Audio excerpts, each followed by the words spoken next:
প্রিয় দর্শক, কথা বলছি বাঙালির 21 টেলিভিশনের পক্ষ থেকে। আমরা আছি এই যে ব্রাহ্মণবাড়িয়া জেলার আশুগঞ্জ উপজেলার দুর্গাপুর ইউনিয়নের এই যে নদী পার্শ্ববর্তী একটি এলাকায়, যে প্রাসঙ্গিক প্রসঙ্গে আমরা আজ এখানে হাজির হয়েছি সেই সম্পর্কে আপনাদেরকে জানিয়ে রাখি যে আশুগঞ্জের দুর্গাপুরে সশস্ত্র যে ডাকাতের তাণ্ডব, এই তাণ্ডবে দিশাহারা এলাকাবাসী। ব্রাহ্মণবাড়িয়া জেলার আশুগঞ্জ উপজেলার দুর্গাপুর ইউনিয়নের কয়েকটি স্থানে একের পর এক ঘটেছে ডাকাতির ঘটনা। এসব ডাকাতির প্রধান টার্গেট হচ্ছে দুর্গাপুর ও পানেশ্বর ইউনিয়নের উত্তর পূর্ব মেঘনা নদীর পাড়ে অবস্থিত ব্রিকফিল্ড, আনলোড ড্রেজার, ইরির স্ক্রিম, মৎস্যজীবী, যাত্রীবাহী ও মালামালবাহী নৌযান, কৃষকের গরু মহিষ সহ বিত্তশালী ও প্রবাসী পরিবারগুলো তারা দীর্ঘদিন যাবৎ এই ডাকাতের তাণ্ডবে অতিষ্ঠ। ডাকাতির পাশাপাশি এই ডাকাত চক্রটি মাদক পাচার ও চাঁদাবাজির সাথে সরাসরি জড়িত রয়েছে। এবং এই যে আপনারা দেখতে পাচ্ছেন এই লোকজন, তারা কিন্তু সবাই ভুক্তভোগী। তারা বিভিন্ন সময়, এই ডাকাত দল বিভিন্ন সময় দেশের বিভিন্ন প্রান্তে এই সমস্ত বেআইনি ও গুরুতর অপরাধ কর্মকাণ্ড করে যাচ্ছে। ডাকাতের তাণ্ডবে ভয় আর আতঙ্কে প্রতিটি দিন পার করছে অত্র এলাকার ব্যবসায়ী, পেশাজীবী, গ্রাম ও ইউনিয়নবাসী তথা গোটা দুর্গাপুর ইউনিয়নবাসী এবং অত্র এলাকার ব্যবসায়ী মহল। প্রিয় দর্শক, ভুক্তভোগীদের কাছ থেকে সশস্ত্র এই ডাকাতদের সম্পর্কে যেই তথ্য উপাত্ত আমরা পেয়েছি, এর মধ্যে 6 জনের নাম পরিচয় স্পষ্টভাবে জানা গেছে এবং তাদের সাথে আরো 15 থেকে 20 জন সক্রিয় ডাকাত আছে এই দলটিতে। আমরা যদি আপনাদেরকে একটু দেখাই, এই যে আপনারা দেখেন, এই যে যারা এই যে ডাকাতদের প্রতিহত করার জন্য এবং ডাকাতদের তাণ্ডবে অতিষ্ঠ হয়ে এই একটা পুরস্কার কিন্তু তারা ঘোষণা করেছে। আমি সেই ডাকাতদের সম্পর্কে আপনাদেরকে একটু বলি। এই ডাকাতের 6 জনকে সরাসরি এলাকাবাসী এবং প্রশাসন চিনে এবং তাদের বিরুদ্ধে একাধিক অভিযোগ রয়েছে, মামলা রয়েছে এবং ওয়ারেন্টও রয়েছে। ডিবির কাছে এবং র্যাবের কাছে এবং পুলিশের কাছে তাদের সম্পর্কে স্পষ্ট তথ্য প্রমাণাদি রয়েছে। এই 6 জন ডাকাতের অন্যতম যে 6 জন, এই 6 জন ডাকাতের একজন হলেন মুসা মিয়া ডাকাত, যার বয়স 49, পিতা মৃত আলী বক্স। দ্বিতীয় যেটি দেখতে পাচ্ছেন এই মধ্যে রয়েছে হুমায়ুন ডাকাত, 52 বছর বয়স, পিতা মজু মিয়া। তৃতীয় যে ডাকাত রয়েছে হাশেম ডাকাত, 42 বছর বয়স, তার পিতা হলো জজ মিয়া। এবং 4 নম্বরে যে শামসু ডাকাত রয়েছে, তার 58 বছর বয়স, পিতা আসগর আলী। 5 নম্বর হলো মানিক ডাকাত, এই ডাকাতের বয়সটা হলো 32, এই ডাকাতের পিতা হলো চারু মিয়া। এবং সেলিম ডাকাত, 27 বছর বয়স, তার পিতা হলো এরশাদ মিয়া। ভুক্তভোগী ব্যবসায়ী এবং পেশাজীবী, গ্রামবাসী এবং ইউনিয়নবাসীর যে অভিজ্ঞতা বর্ণনা, সেই বর্ণনা আমরা জানবো এবং আপনাদেরকে জানাবো। বিশেষ করে আমি বলে রাখি, এখানে বিশেষ করে আমাদের যে পুলিশ প্রশাসন, আশুগঞ্জ থানার যে পুলিশ প্রশাসন, বিশেষ করে পুলিশের ওসি রয়েছেন, উনি জাগ্রত, সক্রিয়, ওনার নলেজে রয়েছে। এই ডাকাত চক্রটিকে ধরার জন্য উনি প্রাণপণ চেষ্টা করছেন। পাশাপাশি আমাদের জেলার যে এসপি সাহেব, পুলিশ সুপার মহোদয় রয়েছেন, উনিও এই ব্যাপারে অবগত রয়েছেন। আমরা পুলিশ প্রশাসন এবং পুলিশ সহ প্রশাসনের সবাইকে আবারও একটু স্মরণ করিয়ে দিতে চাই, এই ডাকাতরা কিন্তু আস্কার পেয়েছে তারা কিন্তু একটি সময় যখন আওয়ামী লীগের ফ্যাসিস্ট সরকার 15 বছর অরাজকতা চালিয়েছে, জবাবদিহিহীনতার মধ্যে দেশ চালিয়েছে, তখন এই ডাকাতরা কিন্তু বিভিন্নভাবে আস্কারা পেয়েছে। তারা কিন্তু এই বিভিন্ন আওয়ামী লীগের বিভিন্ন নেতাদের মদত পেয়েছে এবং মদত পেয়ে পেয়ে তারা অত্র এলাকায় তাণ্ডব চালিয়েছে। তাদের অত্যাচারে অতিষ্ঠ হয়ে এই ইউনিয়নবাসী এবং এই ভুক্তভোগী ব্যবসায়িকরা এই ডাকাতদের দড়িয়ে দিতে একটি পুরস্কার ঘোষণা করেছেন। তারা বলেছেন যে 50,000 টাকা পুরস্কার দেওয়া হবে এই ডাকাতদের দড়িয়ে দিতে পারলে। প্রিয় দর্শক, আরো সরেজমিনে বিস্তারিত আপনাদেরকে জানাবো। এই যারা যারা ভুক্তভোগী তাদের কথা আমরা শুনবো। যে আমরা এই ডাকাতরা আমাদেরকে খুব অত্যাচার করে, যেরকম আমরা এই ব্রিক ফিল্ড চালু করছি, ব্রিক ফিল্ডের এই যে ট্রান্সমিটার নেগা, এই তারপরে ওই যে যারা কাজ করে তাদের মোবাইল নেগা, তাদেরকে মারধর করে, অনেক কিছু করে। গ্রামের গ্রামে ঢুইকা এই মাদকের ব্যবসা করে ওরা, কিছু ডাকাতরা আছে। তারপর গ্রামের কিছু লোক জড়িত আছে এটার সাথে। তারপর এই গ্রামের গরু নিয়ে আসে, এই এভরিথিং অনেক কিছু। আমরা শান্তিতে থাকতে পারি না। আমরা যেমন নদীর পাড়ে আমরা সচরাচর আসতে পারি না, অত্যাচার করে এই এই বিষয়। আচ্ছা, এখানে 50,000 টাকা পুরস্কার ইতিমধ্যে ঘোষণা করা হয়েছে ডাকাতের দড়ি দিতে পারলে গ্রামবাসী এবং ব্যবসায়ীদের পক্ষ থেকে। এমন একজন পোস্টার নিয়ে দাঁড়িয়ে রয়েছেন। আপনারা জানেন এখানে আমরা যেমনটি বলছিলাম, মুসামিয়া ডাকাত রয়েছে এখানে, হুমায়ুন ডাকাত রয়েছে, হাশেম ডাকাত রয়েছে, শামসু ডাকাত, কুখ্যাত ডাকাত রয়েছে, মানিক ডাকাত, এবং ডাকাত রয়েছে সিলিম ডাকাত। কি তাদের সম্পর্কে আপনাদের অভিজ্ঞতাটুকু জানান। আপনারা কিভাবে হয়রানির শিকার হচ্ছেন তাদের মাধ্যমে? আজ থেকে প্রায় 1 মাস আগে 22 বছর থেকে আমরা যখন 7টা ছাগল নিয়ে আসতেছি নৌকা দিয়ে সেরে, আনুমানিক 3টা বাজে আমাদের 7টা খাসি নিয়ে গেছে। আর অনেকের মায়ের দূর করছে। এটা হলো আমার চোখের সামনে আর কি, যারা বাস্তবে আমি দেখলাম। আর অনেক কিছু করছে, গরু নিছে, এগুলা এদের নদীতে তোমার জাহাজ যাইলে, নৌকা যাইলে আর মায়ের দূর করে, এগুলা লুটপাট করে, অনেক কিছু ইত্যাদি জিনিস আর অনেক কিছু করে। এগুলার তোমার আমরা প্রশাসনরা জানাইছে, এলাকাবাসীও জানে, গ্রামে ঢুকা গরু বাছর নিয়ে আসে এগে আর কি। প্রিয় দর্শক, আরেকটি জিনিস আমরা জানছি এখান থেকে, এখানে সাধারণ মানুষের সাথে আমরা আলাপ করেছি। এখানকার যারা একেবারে খেটে খাওয়া সাধারণ মানুষ, তারা কিন্তু এই যে গৃহস্থী করে এবং তারা কিন্তু গরু এবং মহিষ লালন পালন করে এবং প্রত্যেকের বাড়িতেই গরু মহিষ থাকে। বিশেষ করে কুরবানির ঈদ মৌসুমে আসলে কারো বাড়িতেই কেউ শান্তিতে ঘুমাতে পারে না ডাকাতের অত্যাচারে। ডাকাতের বিরুদ্ধে কিছু বলতে গেলে তারা পিস্তল দেখিয়ে শাসিয়ে তাদেরকে হুমকি দামকি দেয়। এই ব্যাপারে আমরা জানবো। অত্র এলাকার আপনারা জানেন আশুগঞ্জ উপজেলার বিশিষ্ট ব্যবসায়িক এবং এখানকার যে ব্রিকফিল্ডের মালিক এবং আশুগঞ্জ উপজেলা কৃষক দলের অন্যতম নেতা জনাব নোমান সাহেব আছেন আমাদের সাথে। আমরা ওনার কাছ থেকে জানবো যে এই ডাকাত চক্রটি বিগত সরকারের আমলে, বিগত ফ্যাসিস্ট সরকারের আমলে মাথাছাড়া দিয়ে উঠেছে। আপনারা এই এলাকার সন্তান এবং এই এলাকার বিভিন্ন ধরনের আচার বিচার আপনারা সুষ্ঠুভাবে পরিচালনা করে থাকেন। আপনারা কিভাবে দেখছেন এবং তাদেরকে কিভাবে নিয়ন্ত্রণ করার উদ্যোগ আপনারা নিয়েছেন?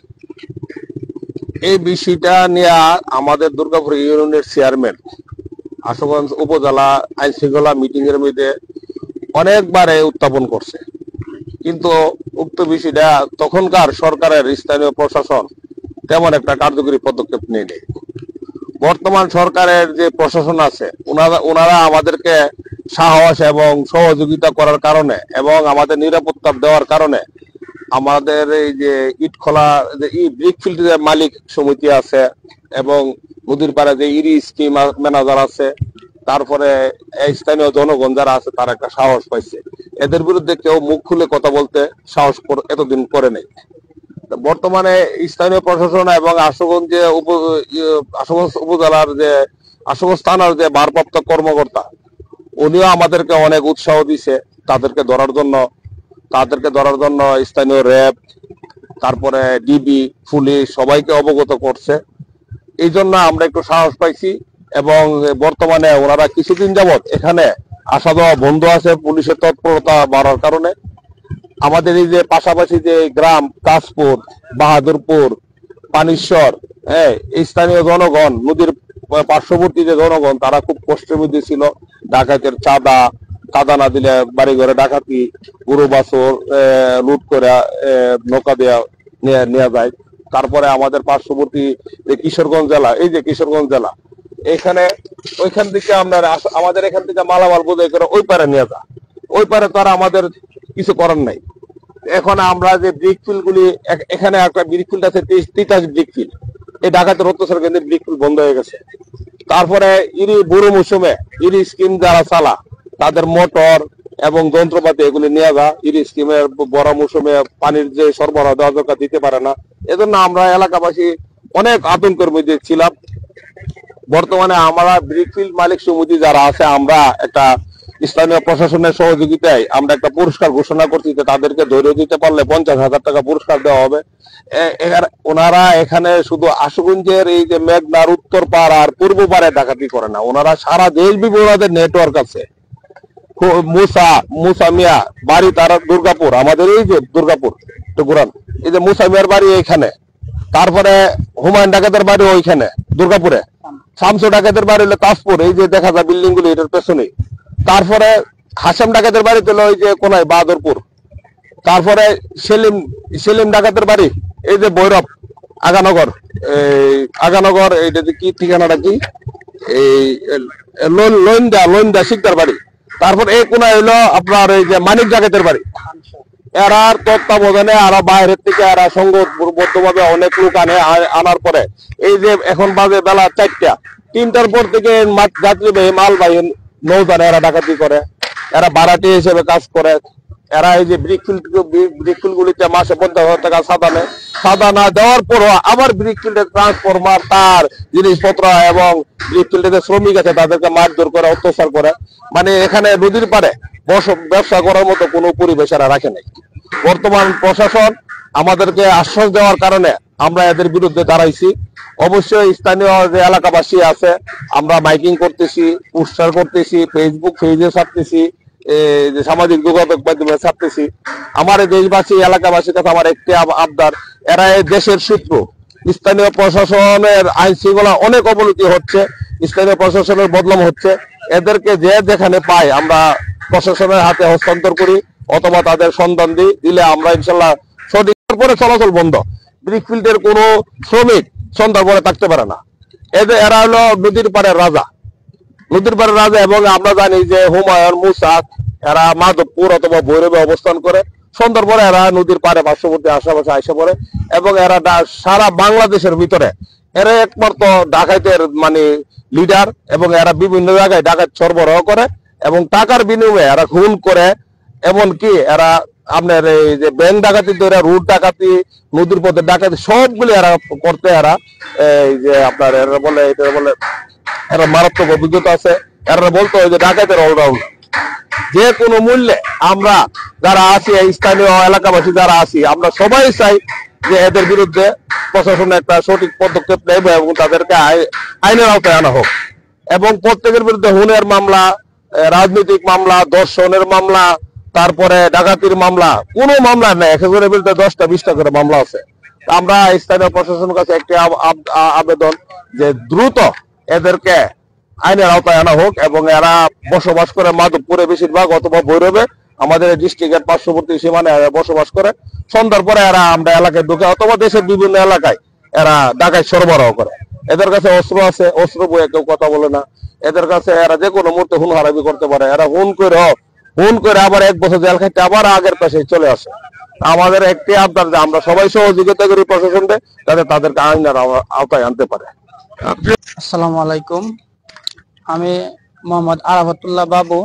আমি আশুগঞ্জ উপজেলা ছাত্র দলের সাবেক যুগ্ম আহ্বায়ক এবং বর্তমান আশুগঞ্জ উপজেলা বিএনপির সহ সাংগঠনিক সম্পাদক হিসেবে দায়িত্বে আছি। তো আমি আমাদের যে দুর্গাপুর এবং তাজপুর সহ পানিশ্বর থেকে একবারে আপনার সোহাগপুর হয়ে সোনারামপুর পর্যন্ত যে নদীর পাড়ে যে আপনার ইটহলাগুলো আছে, তো এখানে আমরা দীর্ঘদিন ধরে এই সমস্যাটা আমরা জর্জরিত। ডাকাতদের কবলে এখানকার যারা ব্যবসায়ী আছে এবং যারা শ্রমিক আছে, যারা এখানে কাজ করে খেটে খায়, তারা পর্যন্ত তাদের অত্যাচারে অতিষ্ঠ। এবং ব্যবসায়ীরা তো এখানে মানে ব্যবসা করার মতো তাদের অবস্থান একেবারে মানে দিন দিন একবারে তলিয়ে যাচ্ছে। তো এই বিষয়গুলো আমরা গত কিছুদিন ধরে আমরা এগুলা এই বিষয়ে আমরা অবগত। তো আমরা এই বিষয়গুলো নিয়ে সেরা ডাকাতদের বিরুদ্ধে তাদেরকে নির্মূলের জন্য আমরা আশুগঞ্জ উপজেলা বিএনপির নেতৃবৃন্দ যারা আছে এবং অত্র এলাকার সালিশকারক যারা আছে তাদেরকে নিয়ে আমরা আশুগঞ্জ উপজেলা প্রশাসনের সাথে আমরা দফায় দফায় আমরা এই বিষয়ে আমরা বৈঠক করেছি এবং এটা আমরা ধারাবাহিকভাবে চালিয়ে যাব। এবং আমরা আগামী কিছুদিনের মধ্যেই আমাদের দুর্গাপুর ইউনিয়নে আমরা আইন শৃঙ্খলা বাহিনীকে নিয়ে আমরা সমস্ত এলাকাবাসী এই ডাকাত, সন্ত্রাস এবং যারা নেশাগ্রস্ত মানে এই সমস্ত অসাধু ব্যক্তিদের বিরুদ্ধে আমরা রুখে দাঁড়ানোর জন্য এবং তাদেরকে কিভাবে নির্মূল করা যায় এই বিষয়ে আমরা শক্ত হাতে পদক্ষেপ গ্রহণ করার জন্য আমরা প্রশাসনের সাথে এবং প্রশাসনকে আমরা সর্বোচ্চভাবে সহযোগিতা করব। হ্যাঁ, এই আশা আমি ব্যক্ত করতেছি। ডাকাতদের উৎপাত থেকে যদি এলাকাটিকে মুক্ত করা যায় তাহলে যে জিনিসটি এখানে আরেকটি সম্ভাবনা রয়েছে, সেটি এখানে কিন্তু একটি টুরিস্ট স্পট হওয়ার একটি বিপুল সম্ভাবনা রয়েছে। কারণ এখানে একটি দীর্ঘ এখানে নদীর মানে যে উপকূল রয়েছে, এখানে যদি এইটিকে সুন্দরভাবে সাজানো যায়। আর পাশাপাশি আরেকটি জিনিস আপনাদেরকে বলে রাখি, এইখানকার যে বিশিষ্ট ব্যবসায়ী জনাব নোমান সাহেব এবং এই দুর্গাপুর ইউনিয়ন পরিষদের যে জনপ্রিয় চেয়ারম্যান জনাব রাসেল মিয়া, উনাদের উদ্যোগে কিন্তু একেবারে ঢাকা সিলেট হাইওয়ে পর্যন্ত একটি প্রশস্ত রাস্তা কিন্তু এখানে নির্মাণ হয়েছে। এই রাস্তাটি নির্মাণ হওয়ার সুবাদে এখানে কিন্তু একটি পর্যটন এলাকা হওয়ার প্রচুর সম্ভাবনা রয়েছে। নামটা বলো। হেলাল আমার নাম। এখানে আমরা নিত্যত ড্রেজারে থাকি, আমাদের উপরে প্রতিনিয়ত হামলা চালায়। প্রতিদিন মালামাল লুট করে সবসময় নিয়ে যায়। প্রতিনিয়ত 20 লাখ টাকার উপরে মালামাল এখান থেকে নিয়ে গেছে। অস্ত্র পিস্তল এখানে আপনি ডাঙ্গা নিয়ে এসে আমাকে মারধর করে প্রতিদিন রাত। প্রতিদিনই মারধর করে? হ্যাঁ, প্রতিদিনই মারধর করে। যদি আমরা গেট না খুলি গুলি মারে, গুলি পর্যন্ত মারে। তাদের কাছে কি আগ্নেয়াস্ত্র আছে? হ্যাঁ, আগ্নেয়াস্ত্র আছে, পিস্তল, বন্দুক এগুলো নিয়ে আসে? এগুলো নিয়ে আসে, গুলি করে। আচ্ছা, হ্যাঁ, তোমার নাম? আসসালামু আলাইকুম, আমার নাম নূর হোসেন। আমার ইদানিং আমরা আসছি 1 বছর যাবতের মধ্যে ডাকাতি হয়েছে প্রায় 7 বার। 7 বারের মধ্যে আমার 20 লাখ টাকার মালামাল লুট হয়েছে। এমনকি এরা ডাকাতি করতে আসে রামদা নিয়ে, তারপরে পিস্তল নিয়ে আমাদেরকে মারধর করে। আর এবং আমারে অনেকবার মারছিল, বিশেষ করে আমার আরেকটা স্টাফ আছে, এরও মারছিল, আমারে গায়ে শুদ্ধ মারছে এই ডাকাতেরা, তেরা মারছে। তারপরে আমরা এ যাবত যে আইলাম, একটা দিন সুষ্ঠুভাবে থাকতে পারলাম না। প্রতিনিয়ত হামলা, ডেজার মালামাল লুট করে বাড়ি বাড়ে, তারপরে এর পরিবর্তে মারধর করে। এই সমস্ত কাহিনী প্রতিনিয়তই চলে। এটি কি নাম তোমার? মাহবুব। আমাকে এনে ডাকাতি হয় প্রতিদিন। নৌকো নিয়ে আসে, 5-6টা নৌকো নিয়ে আসে, তারপর গেট ভাঙ্গে ঢুকে ডাকাতি করে। আমরা এর বিচার চাই। আমাকে মারধর করে, মায়ের টাইরে মুখ বাঁধে আলাই থুয়ে এখন মাল লয়ে চলে যায়। সালাম আলাইকুম, আমার নাম মোহাম্মদ হাবিব। আমরা যে মানে অনেক দূর থেকে গরিবের বাসা থেকে আমরা মনে করেন যে ডেরেজারে আসছি এবং কিছু একটা কর্ম করার জন্য, জাস্ট এই জন্য তাই এই যে ডাকাতের জন্য আমরা কর্ম করতে পারতেছি না। এই জায়গায় আমগো হামলা করে প্রতিদিন। কে মনে করেন যে প্রতিদিন আসে, আসার পর যদি দরজা না খুললে মনে করেন যে ভাঙ্গে ঢুকে এবং হামলা করে এবং আমাদের মারধর করে এবং মুখ বেঁধে রাখে এবং মনে করেন যে টেড়া মারে। আর যদি না খুলি তার দূর থেকে টেড়া মারে। আর যদি পরবর্তীতে খোলা যদি না হয় তারপরে গেট ভাঙ্গে ঢুকে। এর জন্য আমরা বিচার চাচ্ছি যে আমরা নিরাপত্তা যেন একটা কর্ম করে খাইতে পারি। এই জন্য আপনার কাছে সরকারের চাই প্রার্থনা চাই যে আমরা যেন এর বিচার চাই এবং আমার সুস্থ জানমালের এখানে কোনো নিরাপত্তা নাই। এই ডাকাতদের, এই যে ডাকাতদের কারণে কিন্তু এখানকার যারা ব্যবসায়িক আছেন এবং যারা এখানকার শ্রমজীবী আছেন তাদের কিন্তু জানমালের নিরাপত্তা নাই। আসসালামু আলাইকুম, আমার নাম আলামিন। আমি একদিন সন্ধ্যাবেলা দোকানে গেছিলাম, দোকানের থেকে আসতেছি, দোকানের থেকে আইসে আমি ডেজারে ঢুকছি পরে আমি লাইট অন করছি, লাইট অন করে আমি গেট লাগাইতে গেছি, আমার পিছন দিয়ে 6-7 জন ঢুকছে, ঢুকা তারপর আমার হাত বাইন্ধা তারপর আমি ডাক দিছি, এই যে ডেজারে মিস্ত্রি ডাক দিছি পারভেজ ভাই কয়ে, আর তো মনে করেন ডেজারে মাল কাটতেছে, যে ডাক দিছি পরে আমার মুখের ভিতরে জুট ঢুকাই আমার কেবিনের ভিতরে আটকে তিনটা ব্যাটারি লিয়ে গেছে, তারপর একটা চাকু ঢোকাইছে আমার গলার এনে। প্রিয় দর্শক, চিন্তা করতে পারেন এই স্বাধীন দেশে এখনো আমরা যদি এইরকম হয়রানির মধ্যে থাকি, তাণ্ডবের মধ্যে থাকি, ডাকাতের আতঙ্কের মধ্যে থাকি, তাহলে এই দেশ নিয়ে আমরা ভাববো কখন, দেশের উন্নয়নের চিন্তা করব কখন? হ্যাঁ, আসসালামু আলাইকুম, আমার নাম মিন্টু, আমি এই ডেজারের মিস্ত্রি। আমি এই ডেজারের কথা বললে কোনো লোক কাজে আসতে চায় না। এখানে আসলে মারধর করে, ফোন নিয়ে যায়, তারপরে সবকিছু লুট করে নিয়ে যায়, নিঃস্ব হয়ে বাড়ি যাওয়া লাগে। তাহলে এখানে কাজে কেউ আসবে? এখানে জামা কাপড়টা পর্যন্ত নিয়ে যায়, তাহলে এখানে কাজে আমি লোক আনতে পারি না। তবু এদেরকে আমি বেশি বেতন দিয়ে এদেরকে নিয়ে আসছি, তবু এরা মারধর খায়। এই মারধর যেন না খায়, আমি সরকারের কাছে বিনীত আবেদন, এই বিচার চাই, আমরা যেন সুষ্ঠুভাবে গরিব মানুষ যেন কাজ করে খেতে পারি। এই যে মুসা ডাকাত, হুমায়ুন ডাকাত, হাসিম ডাকাত, এদের যেন এই সেনাবাহিনী আছে, বিভিন্ন আইন শৃঙ্খলা বাহিনী আছে, তারা যেন এদেরকে সুষ্ঠু বিচার করে, আমি যেন আমার লোকজন নিয়ে শান্তিতে থাকতে পারি, এই দুর্গাপুর ইউনিয়নে যেন আমি সুন্দর কাজ করতে পারি। এই আমার আবেদন, এবং আপনাদের টিভির কাছে, আপনারা এই দেশের কাছে এটা ধরে তুলবেন যেন আমরা শান্তিতে ধরে তুলছি এবং সরাসরি আমরা বর্তমান আমাদের সর্বশেষ যে আশ্রয়স্থল আমাদের দেশপ্রেমিক সেনাবাহিনী, সারা দেশে দায়িত্ব রয়েছে, ওনাদের দৃষ্টি আকর্ষণ করছি আমরা। এই যে লুটপাট অরাজকতা চলছে, এর বিরুদ্ধে ওনারা একটা যথাযথ কার্যকরী পদক্ষেপ নেবেন। এই যে পাশে দেখতে পাচ্ছেন, এটা হলো মামুনি ব্রিকফিল্ডস। এটি ডাকাতের তাণ্ডবের কারণে কিন্তু ইতিমধ্যে বন্ধ হয়ে গেছে মিলটি, মামুনি ব্রিকফিল্ডস যেটি, এটি বন্ধ হয়ে গেছে। আর একটি বিল এখনো চালু রয়েছে, কিন্তু তারাও এখন অত্যাচারের শিকার। এইখানে যে এই বিচার প্রার্থী বা এইখানে যারা রয়েছেন, জনাব কি নামটা আপনার, যে কালাম সাহেব, আমরা কালাম সাহেবের কাছ থেকে জানবো, উনি সর্দার, এই ব্রিকফিল্ডের সর্দার। না, কই শান্তিতে নেই, আমরা সুন্দর করে থাকতে পারি না কেন? আচ্ছা, এটা অত্যাচার, আমরা তো আই না, মনে করি সপ্তাহের দিন আই ধরে বইতে মনে করেন যে আসন্ন জায়গা মিলে আমরা এতে জায়গা অত্যাচার করে ডাকাতিরা থাকতে পারি না, বই করে আমরা টাকা সুবিধা করে তাই কিন্তু ওরম, এছাড়া তো কোনো পথ নাই। রাত্রেবেলা ভাই বাজার বন্ধ যাইতে না, বাজার বন্ধ গেলে ধুরালা ডাকাতরা বাজার বন্ধ হতে পারে ধরে, আমরা হতে পারে বাজার বন্ধ আমরা যাইতে খুব কষ্ট। আচ্ছা, বুঝুন, এবারে বাজার বন্ধ যাই না, গরু বইতে কি করুক, গরু বসে থাকেন, এখানে নড়তে পারেন না। হ্যাঁ, যেটা যেমনটি রাস্তার মধ্যে বাজার দেয়, রাতের বেলা আইলে রাস্তার মধ্যে 2-3 জন ধরে মোবাইল চলে রেখে দেয়, টেয়া পয়সা থাকলে রেখে দেয়, যা কিছু আছে সর্বস্ব রেখে দেয়। প্রিয় দর্শক, এই যে এসএমবি ব্রিক্সের যারা এখানকার যারা কর্মজীবী আছেন, তারা পাশাপাশি আরেকটি জিনিস আপনাদেরকে জানিয়ে রাখি, এখানকার যে ব্রিকফিল্ড মালিক যারা রয়েছেন, তাদের কাছ থেকে কিন্তু তারা এই ডাকাত দল এই যারা আছে, তারা কিন্তু প্রতি মাসে চাঁদা নিচ্ছেন।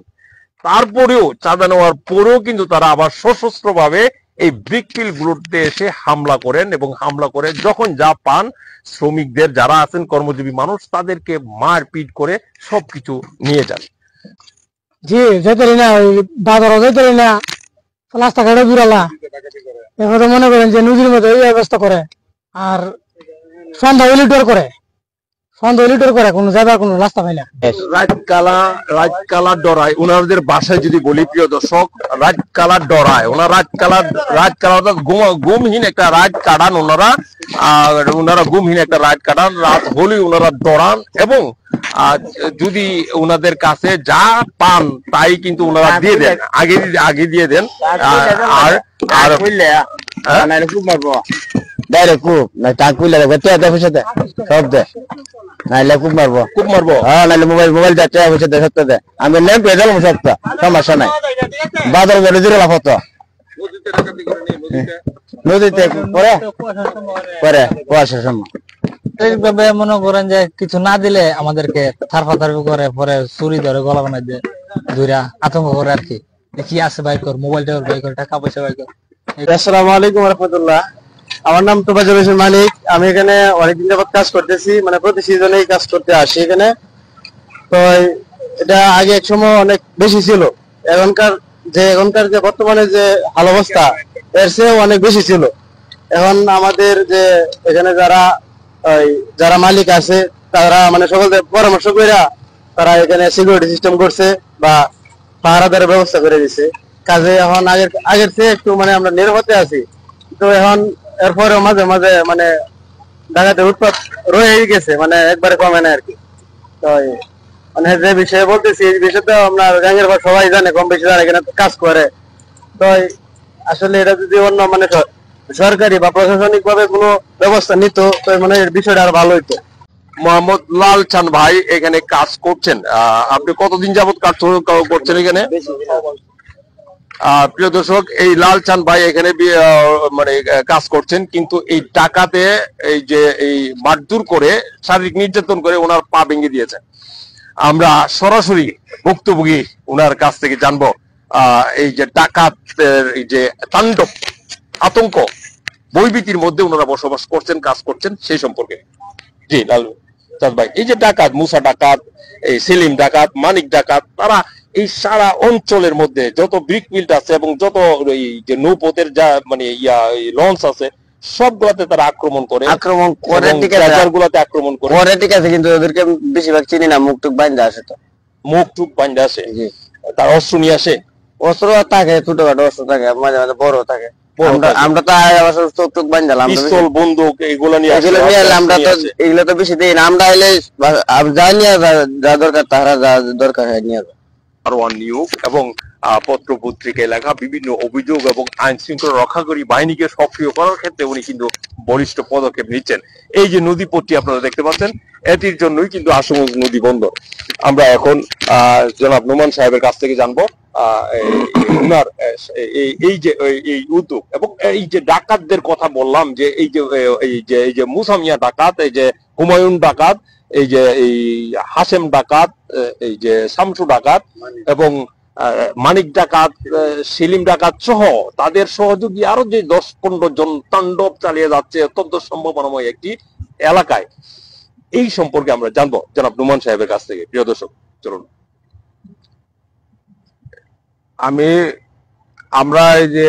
আমি গত প্রায় 3 বছর হয়েছে এই যে এনআরএস নামে ব্রিকফিল্ড আমরা ক্রয় সূত্রে মালিক। আমরা এখানে আসার পরে দেখতেছি যে এলাকার মানুষ নদীর পথে এবং ওই যে নদীর পাড়ের যে ব্যবসায়ী বৃন্দ আছে এরা অনেক আতঙ্কের ভিতরে দিন যাপন করে। তারপর খোঁজ খবর নিয়ে দেখলাম যে মাসে মাসে চাঁদা দিতে হয় 50,000 1 লাখ টাকা ডাকাত দলের। চাঁদা দেওয়ার পরও তারপর আবার ডাকাতি করে আরো টাকা বাড়ানোর জন্য, তাদের মাসিক যে চাঁদার পরিমাণ আরো বাড়ানোর জন্য। তারপরে এইভাবে 2 বছর গেল। আমার একটা ডেজার আছে, একটা ব্রিকফিল্ড আছে, ওইগুলিতে আমি নিজে অনেকবার তাদেরকে টাকা দিছি শান্তির জন্য। কিন্তু তারপরে আমার ডেজারের স্টাফটা কয়েকবার মারছে, আমার ব্রিকফিল্ডে প্রায় 10 বার ডাকাতি করছে, ট্রান্সফরমার। এরপরে আমি নিজে প্রত্যক্ষদর্শী কয়েকবার দেখছি যে নদীতে এরা 3টার পরে ওপেনলি নৌপথে নৌযান, যাত্রীবাহী মালবাহী নৌযানে ডাকাতি করে। তারপর আমার সাথে অনেকবার কথা হয়েছে ওনাদের সাথে, ডাকাত দলের সাথে টিম লিডার যে মুসা, হুমায়ুন, হাসেম।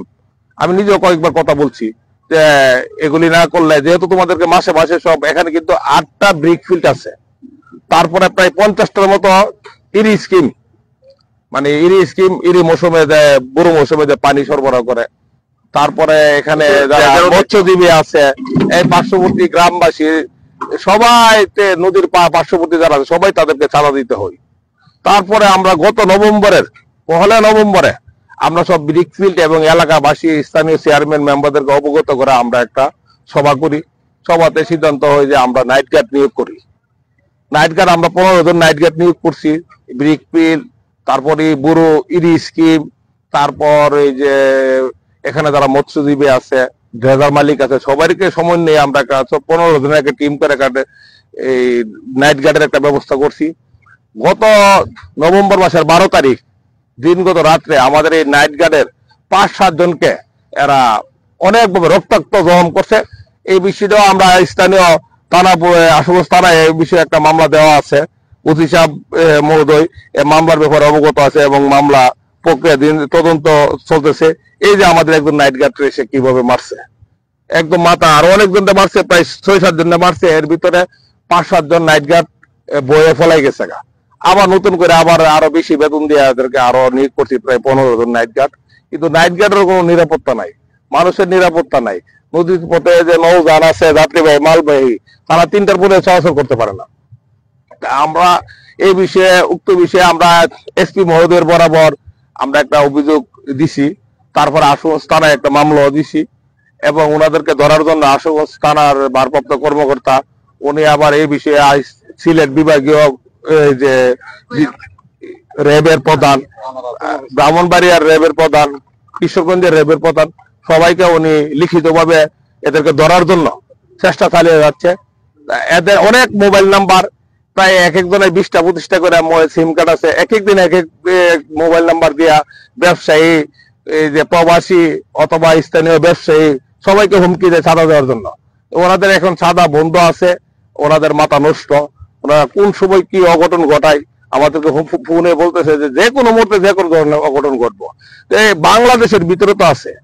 আমি স্থানীয় প্রশাসনের কাছে, বাংলাদেশ যে বর্তমান যে সরকারের কাছে আমার একটি আবেদন, সারা বাংলাদেশ ডিজিটাল বাংলাদেশ, এই বাংলাদেশের ভিতরে আবার ডাকাত, এগুলি তো হলো আপনার অনেক আগেকার মডেল।